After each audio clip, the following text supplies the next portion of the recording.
For this next section, the main focus is going to be on using skin toned colors. So I'm going to play the time lapse here, but the first thing to do is find different pieces of skin color that are similar to your reference picture that you're looking at. So I'm just going to rip out a few from a magazine, but you could definitely find skin tones from your tissue paper or different materials.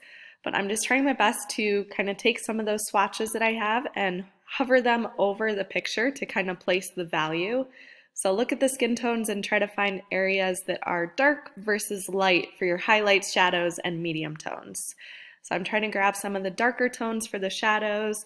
The lighter areas are underneath the lips on the chin, so I'm trying to find some lighter tones there. And I'm even bringing in some white pages from the book that have text to add to those lighter highlights on the face.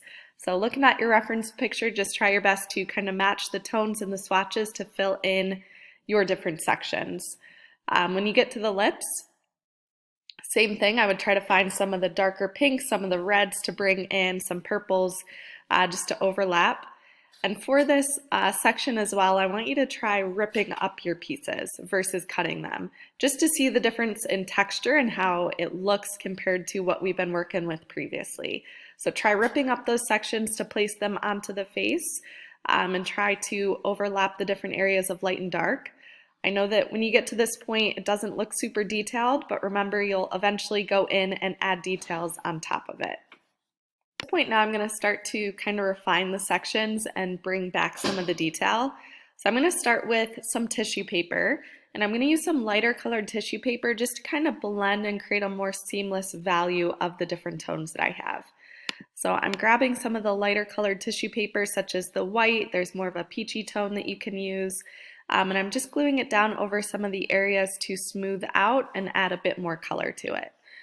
So I'm bringing in a little bit of red for the lips, some of that lighter color on the face to blend together the lighter tones with the shadows. I'm using some brown to outline where the chin is, just to darken those up. And then I want you to try taking charcoal, or you could always use pen as well, Sharpie, different materials, and bring back detail on top of the face. So try to outline that line for where the edge of the nose is and shade in the nostril.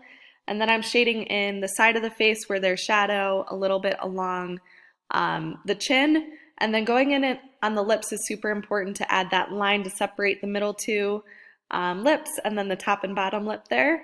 And then the last thing I did was charcoal and watercolor. So I used the white charcoal in the highlights to lighten those up.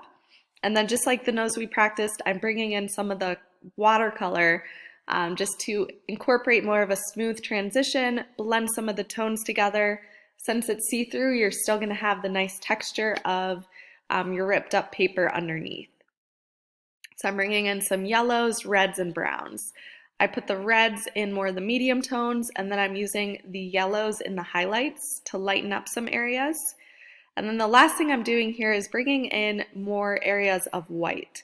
So I used some ripped up pages of a book that had just a little bit of text on it, and then I'm adding those to the areas that are completely white right on top of that watercolor just to have the contrast. So you want areas that are light and areas that are dark to really emphasize the form.